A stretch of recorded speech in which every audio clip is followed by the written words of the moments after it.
Chapter 13.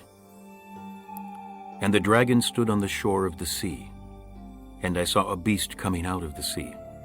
He had 10 horns and 7 heads, with 10 crowns on his horns, and on each head a blasphemous name.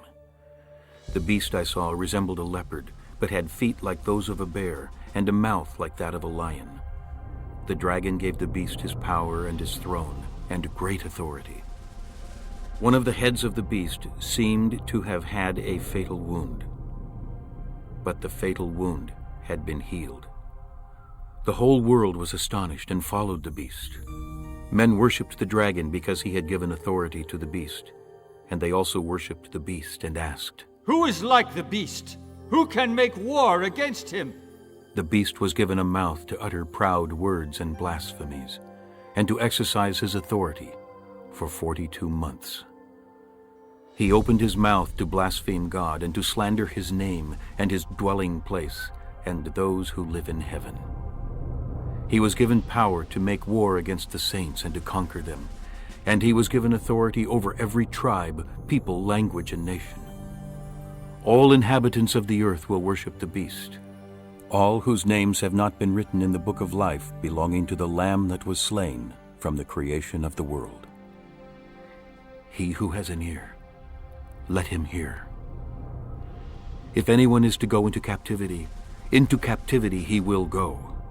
If anyone is to be killed with the sword he will be killed. This calls for patient endurance and faithfulness on the part of the saints. Then I saw another beast coming out of the earth. He had 2 horns like a lamb, but he spoke like a dragon. He exercised all the authority of the first beast on his behalf, and made the earth and its inhabitants worship the first beast, whose fatal wound had been healed. And he performed great and miraculous signs, even causing fire to come down from heaven to earth in full view of men. Because of the signs he was given power to do on behalf of the first beast, he deceived the inhabitants of the earth. He ordered them to set up an image in honor of the beast who was wounded by the sword and yet lived. He was given power to give breath to the image of the first beast, so that it could speak and cause all who refused to worship the image to be killed. He also forced everyone, small and great, rich and poor, free and slave, to receive a mark on his right hand or on his forehead, so that no one could buy or sell unless he had the mark, which is the name of the beast, or the number of his name. This calls for wisdom. If anyone has insight, let him calculate the number of the beast, for it is man's number. His number is 666. Chapter 14. Then I looked, and there before me was the Lamb standing on Mount Zion, and with him 144,000 who had his name and his Father's name written on their foreheads. And I heard a sound from heaven like the roar of rushing waters, and like a loud peal of thunder. The sound I heard was like that of harpists playing their harps, and they sang a new song before the throne, and before the 4 living creatures and the elders. No one could learn the song except the 144,000 who had been redeemed from the earth. These are those who did not defile themselves with women, for they kept themselves pure. They follow the Lamb wherever he goes. They were purchased from among men and offered as first fruits to God and the Lamb. No lie was found in their mouths. They are blameless. Then I saw another angel flying in midair, and he had the eternal gospel to proclaim to those who live on the earth, to every nation, tribe, language, and people. He said in a loud voice, "Fear God and give him glory, because the hour of his judgment has come. Worship him who made the heavens, the earth, the sea, and the springs of water." A second angel followed and said, "Fallen, fallen is Babylon the Great, which made all the nations drink the maddening wine of her adulteries."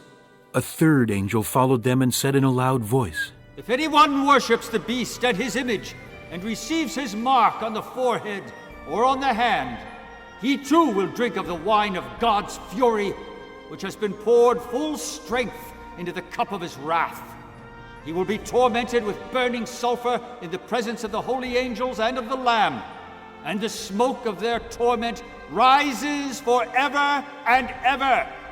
There is no rest, day or night, for those who worship the beast and his image, or for anyone who receives the mark of his name. This calls for patient endurance on the part of the saints who obey God's commandments and remain faithful to Jesus. Then I heard a voice from heaven say, Right. Blessed are the dead who die in the Lord from now on. Yes, says the Spirit. they will rest from their labor, for their deeds will follow them. I looked, and there before me was a white cloud, and seated on the cloud was one like a son of man, with the crown of gold on his head and a sharp sickle in his hand. Then another angel came out of the temple and called in a loud voice to him who was sitting on the cloud, Take your sickle and reap, because the time to reap has come, for the harvest of the earth is ripe. So he who was seated on the cloud swung his sickle over the earth, and the earth was harvested.